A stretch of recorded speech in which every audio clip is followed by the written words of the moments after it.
Give me some directions to get to you. To get to you, ain't gonna waste my time. I know that we... Hey everyone, welcome back to This Homemade Life. My name is Courtney and it's time for another What's for Dinner video. Every single Monday I bring you guys a video highlighting the meals that I fed my family over the past week. Now this video is a little shorter than usual, and that is just because we had leftovers and some other things going on, so I just didn't need to cook as many meals. However, I did include a copycat of a Starbucks lemon loaf recipe, and you guys, this was amazing. It was so delicious. It tastes almost exactly like Starbucks. I was not disappointed at all. You guys are going to love this one. All right, so enough chatting. Let's jump right into the video.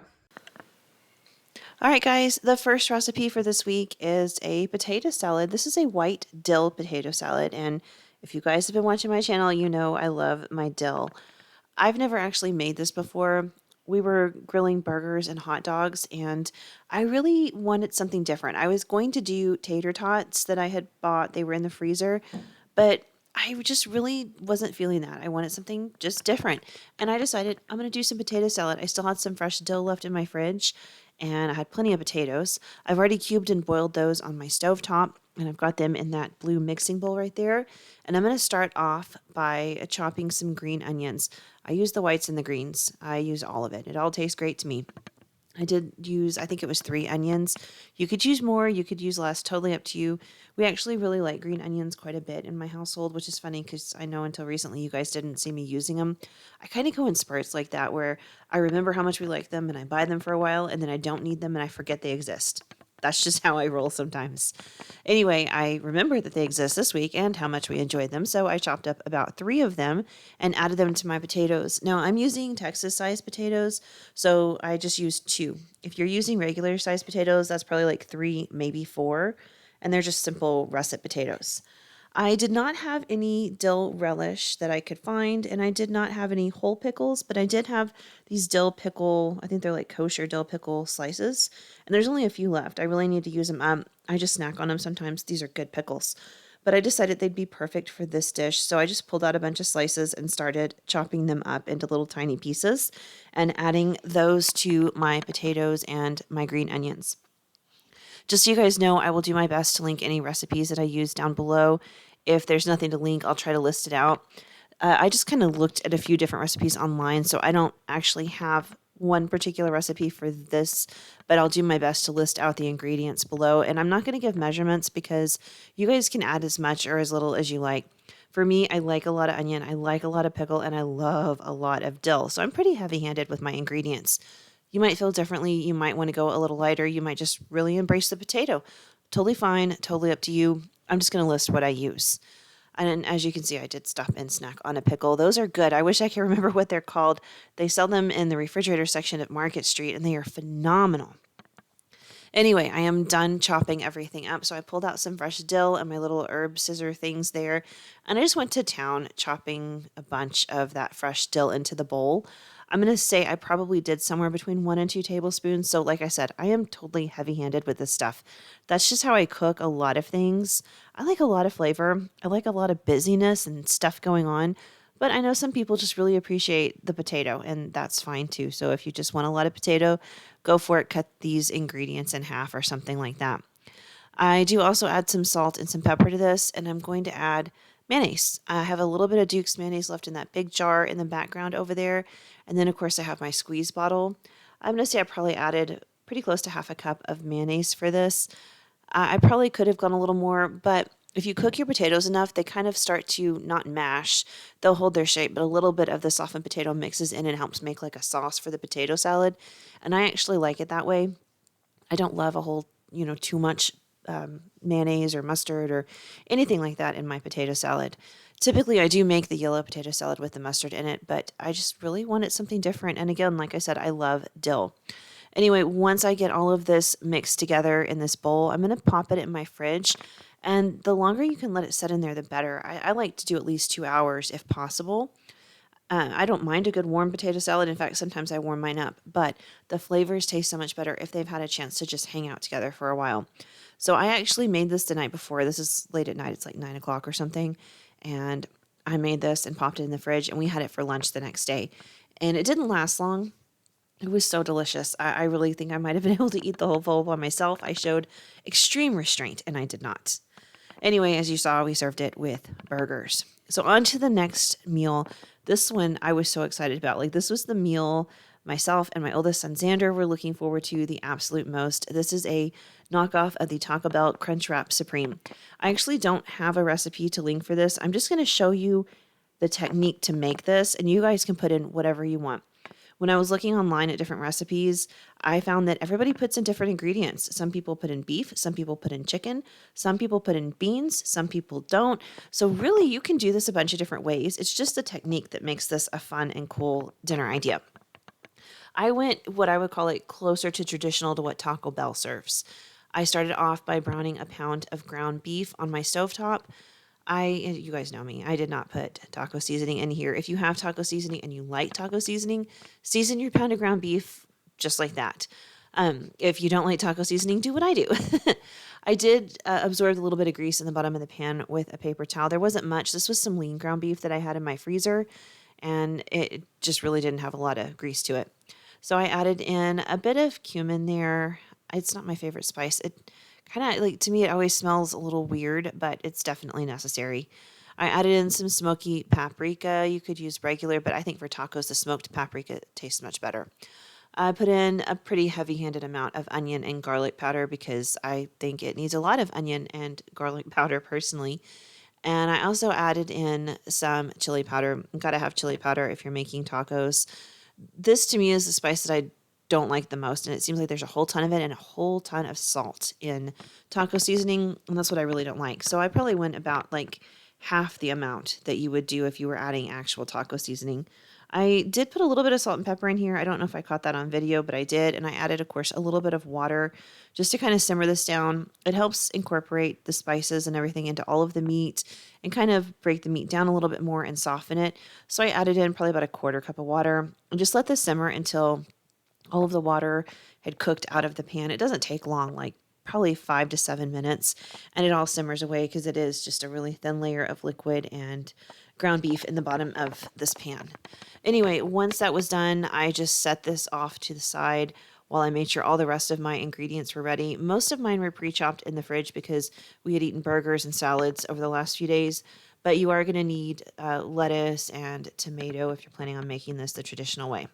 So I took a gigantic burrito. This is the biggest tortilla I could find. If you can't find one this big, you can always cover the little hole that's going to be in the center with some extra flour tortilla. But I put some ground beef on the bottom, and then I put a little bit of that Rico's cheese sauce on top of that. I topped this with a regular tostada chip like you would buy at the grocery store. Then I put a little bit of lettuce on top. Then I added green onions. These are not in the Taco Bell version as far as I can tell, but I had some left from stuff we had eaten over the weekend, so I went ahead and tossed that in. I added some fresh diced tomatoes on top, a little bit of taco sauce. That stuff you can't skip. You got to add that. It's fantastic. I squeezed on, I would say, a little bit of fresh sour cream, but I feel like it's a lot because I really, really like sour cream. I added some fresh grated cheddar cheese to the top of that. And then you just kind of fold it shut, as you can see where I'm doing it there. Now, like I said, if your tortilla is not big enough to cover, you're going to have a hole in the center. So just cut a little bit of extra flour tortilla up to cover that hole in each one of these crunch wraps that you're making. And now we basically cook this like a grilled cheese. Put a little butter in the bottom of the pan and put that in seam side down. I just kind of spin it around to help it absorb more of that butter. Then we just leave it alone and let it cook till it gets beautiful golden brown on the bottom, and boom, you've got yourself a Crunchwrap Supreme. It was way easier than I thought, but my gosh, this was amazing. You will definitely be seeing this again on my channel. All right, so we're going to move on to the last meal in this video, and the last dinner in this video, and that is pizza pasta. I do have one thing after this, but let's take a minute to talk about husky life, can we? So I own a husky. I'm sure you guys have seen him. His name is Kiba. He is a red husky with some white undertones. If you don't know, it is like blowing your coat shedding season in husky land, which means the amount of hair coming out of my dog right now is insane. I am brushing him. I am sweeping. I am vacuuming. I actually vacuumed the dog at one point. It was so bad. There's so much hair. And at one point when I was using my camera to take pictures of my dogs on this day, I guess I got a little husky hair trapped right there in the lens. You guys see it? It's going to drive us all nuts now because I pointed it out. It's here for the rest of this recipe. So sorry. I didn't know it was there until I was editing this video. And it was driving me nuts while I was editing, and it's driving me nuts now while I'm doing the voiceover. So now it can drive you guys nuts too. Anyway, try to ignore it. I promise there's no hair in my food. This was just from taking pictures of the dogs earlier in the day. All right, so I started off my pizza pasta by browning a pound of ground beef. This was not quite as lean as the ground beef I used for the Crunchwrap Supremes. I actually ended up having to drain this, just like putting a colander on top of a bowl and draining the grease out of this. There was a lot. I buy whatever's on sale, so sometimes I get lean ground beef and sometimes I do not. It's just really more about the cost effective when I go buying ground beef. Anyway, I cooked this all the way through. I drained it, and we're going to make some pasta sauce with this. Basically, we're going to just make like regular spaghetti with red sauce and meat in it, and then turn it into a casserole with pizza on top. So I had some veggies hanging out in my fridge that really needed to be used up. So I diced up an onion, and I diced up a couple of those little mini sweet bell peppers because I had a couple left. And I had, of course, garlic because I always have that minced garlic in my fridge. And I put that in with the cooked ground beef, and we're just going to kind of saute this for a few minutes just to get the onions and peppers started. We're not going to cook them all the way through right now because this is actually going to simmer on the stovetop in some liquid for a good chunk of time. We just want to get them started. All right, so we're also going to season this up nicely. I'm using smoked paprika because I use that a lot. I think it tastes great. And Italian seasoning because I don't have a lot going on. I did put, or a lot of things I'm putting in the sauce. I did put a lot of that Italian seasoning in there, probably like a tablespoon. I'm letting it really carry the flavors because I'm really counting on the bell pepper, onion, garlic, and the Italian seasoning on doing most of the work for me here. We're going to add in a little bit of salt and pepper because the world tastes better with salt and pepper.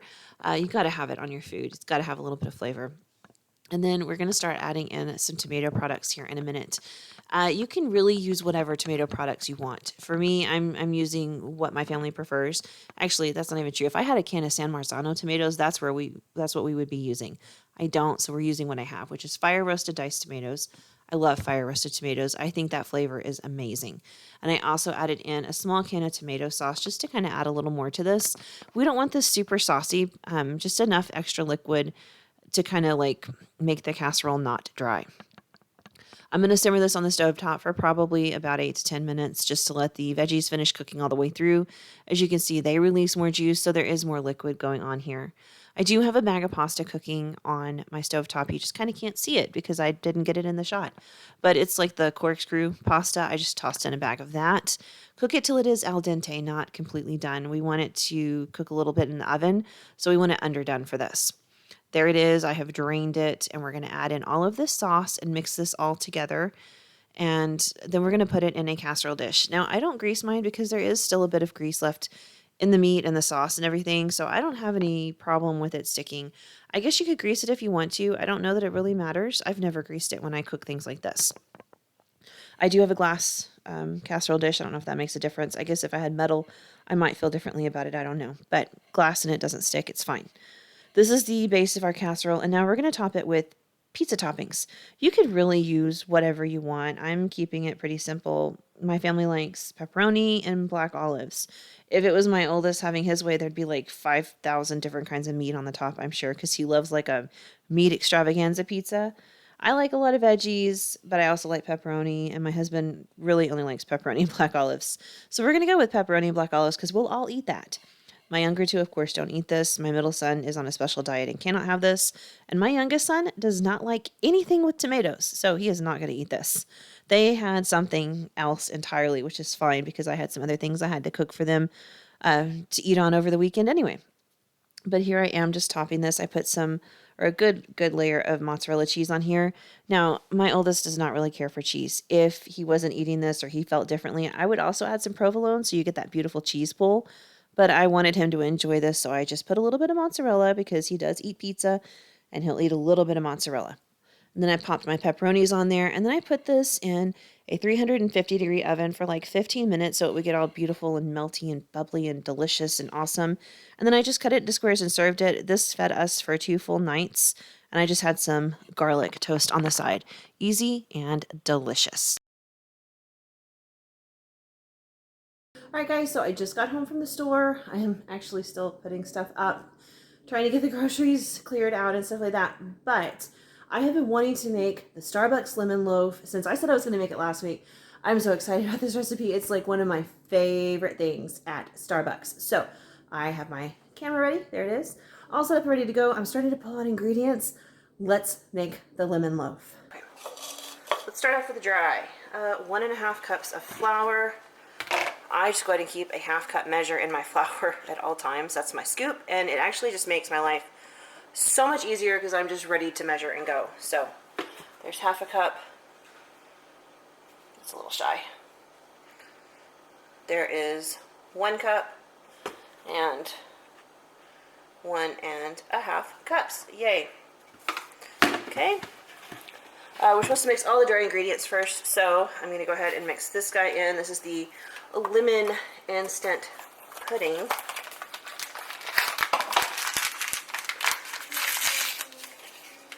Mix all of that in. Okay, we need 1/2 teaspoon of baking powder and 1/2 teaspoon of baking soda. Do I even own a 1/2 teaspoon measuring spoon? Oh, turns out I do. Check it out. I just don't measure a lot. I'm not good about measuring. I like to just, I don't measure with my soul. You know what I mean? But today we measure with a spoon. 1/2 teaspoon of each of these. There we go. Good to go. Okay. Let's see, we need a little bit of salt. I'm not measuring the 1/2 teaspoon of that. We're just going to trust me on that one. Let's see, is that all? I think that's all of the dry ingredients. Let's move on to our wet ingredients. We're going to need 3 eggs, which I forgot to get. Hold on. All right, I'm back. I got 1, 2, 3, 3 eggs. Yay. We'll crack those right in.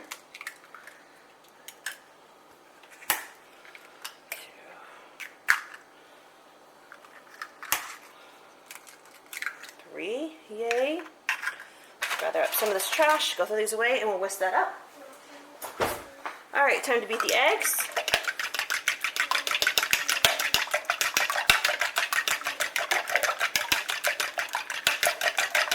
Ooh. All right, what else? Let's see, 1 cup of sugar. Okay.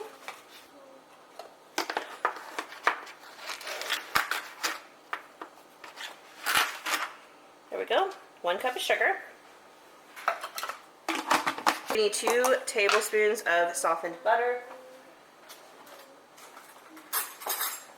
We're using the fake butter, so it's already pretty soft. 1, 2. 2 tablespoons of butter. And then we're just gonna whisk that in. If you have real butter, go for it. Probably gonna taste way better. This is what I have that is available at this moment, so we're gonna roll with it. Sometimes that's just how life works out, and that is a-okay. Typically we just use this for like toast and waffles and stuff, but in a pinch, it'll be great in here too. Like I said, it has a great flavor, and I feel like as long as it tastes really good, you're gonna be okay with it baking with it. If it tastes bad, obviously you're not gonna want to eat it. All right, what's next? Vanilla. 1 teaspoon? Really, just a teaspoon? Come on now. It says a teaspoon. I put in a bit more because that's how I roll in life. All right, then we need some lemon extract. It says 2 teaspoons of lemon extract. Alrighty. I've never used lemon extract before. In fact, when it comes to extracts, I'm pretty new to using anything aside from almond and vanilla. I recently used, what did I use? I was making meringues. Well, I guess it wasn't recently, it was like a year ago. But I experimented with banana extract. Wow, hello, that was so delicious. All right, let's whisk all those delicious extracts in there. All right, 1/3 cup of fresh lemon juice. I really thought this called for some zest. Am I wrong? Sugar, butter, lemon extract, lemon juice. Oh, yep, there it is, zest of lemon. Okay, so we're gonna zest this lemon first. It doesn't give me an amount, it just says zest of lemon. So my lemon is, oh, I was gonna say it's clean, but I still have a sticker on it, but it is clean. I did wash my lemon earlier when I was getting everything together. So I don't have a microplane because I just don't. So I'm just going to very, very gently rub this on my like Parmesan shredder. I guess that's what this is. I don't know. I use it for hard cheeses. But I'm just going to very gently very carefully, because we don't want those. See, I'm staying in the yellow. If you get the white stuff, the pith, oh, it's bitter and nasty. We just want the good stuff where all the essential lemon oil is. So I'm just going to get all the zest off this lemon.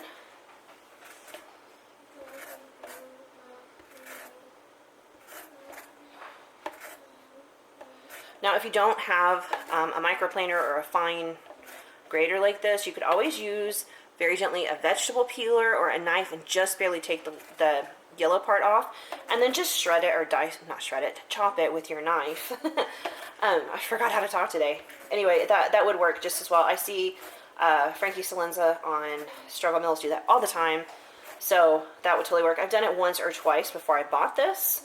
I actually bought this for zesting lemons and Parmesan cheese, because I sometimes get on a kick where I buy a lot of Parmesan.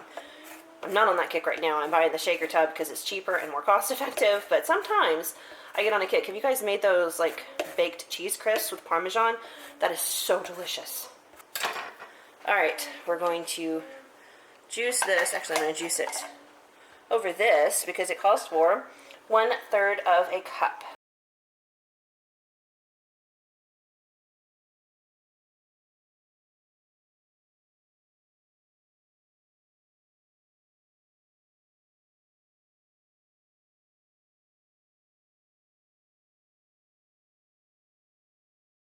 One-third cup of lemon juice. We also added in the zest of at least one lemon. I added in some more because that's just how I am. There's my oven. I preheated it to 350. I still have to line the pan though, so we're not quite ready for that guy. Alright, 1/2 cup of vegetable oil. There we go.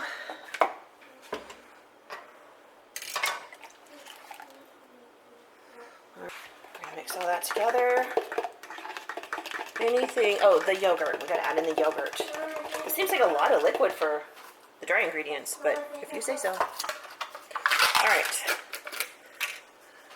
Should I measure? Should I not? 3/4 cup. You know what? I'm gonna call it this is it. It's 3/4 of a cup. So the recipe called for 3/4 cup of plain Greek yogurt. Although when I was buying it, I thought of this, and I didn't, but I wonder, once I do this, I might think about adding in a vanilla or a lemon or something like that. That could be really delicious. We'll see. We'll see. We'll see how much I like this recipe first off. So I have now basically whisked up all of our wet ingredients. Let's pull our dry ingredients back over, and we're going to mix the wet with the dry. Guys, this smells amazing. The lemon is, oh my gosh. Wow. Alright. I'm going to just kind of mix this together. I'm still thinking, wow, that is a lot of wet for the dry, but you know what? I'm probably just crazy though, because that pudding's going to thicken up quite a bit once you get it in the liquid and stuff, so yeah, this will probably be fine. So I sprayed my pan with some cooking spray, and then I'm just going to measure out a piece of parchment that will fit down on the inside, like so. Nothing fancy. If you watched my What's for Dinner video last week, I did this for the blueberry lemon loaf as well. Just makes things easier to pull out, and this recipe specifically said to do it, so I am doing it. And again, I sprayed the pan with nonstick cooking spray. I do that over my sink though, because I certainly don't want that on my floor. That is an accident waiting to happen. Alright, here we go. We're just going to add this. Wow, that has thickened a lot. Okay, so we're going to add this in to our pan. I'm going to try to get you a decent angle, but I don't know if that coordinated, y'all. Here we go.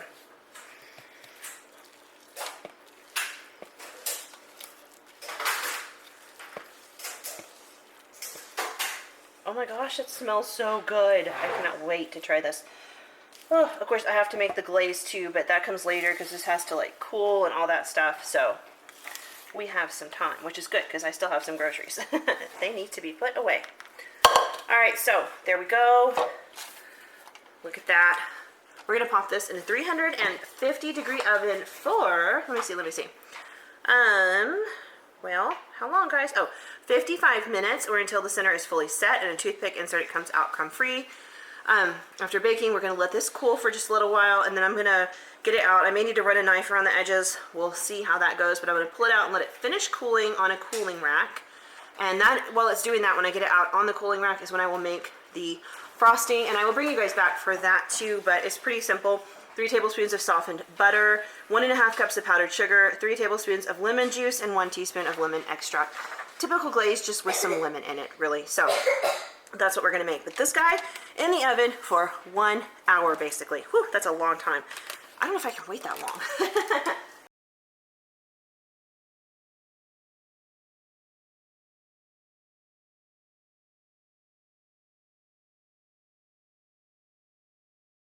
Alright guys, so that's going to do it for this week's What's for Dinner video. I hope you like all the recipes that I did share with you, and like I said, I do these videos every single Monday. So if you are not already subscribed to my channel, go ahead and click that button right now. I also do grocery hauls every single Friday if you like that kind of stuff. And this coming Wednesday, I do have a clothing haul video coming out, so stay tuned for that. That's going to do it for today, guys. Thanks so much for watching and tuning in, liking, and subscribing. I hope you guys have an awesome week. I will see you soon. Bye.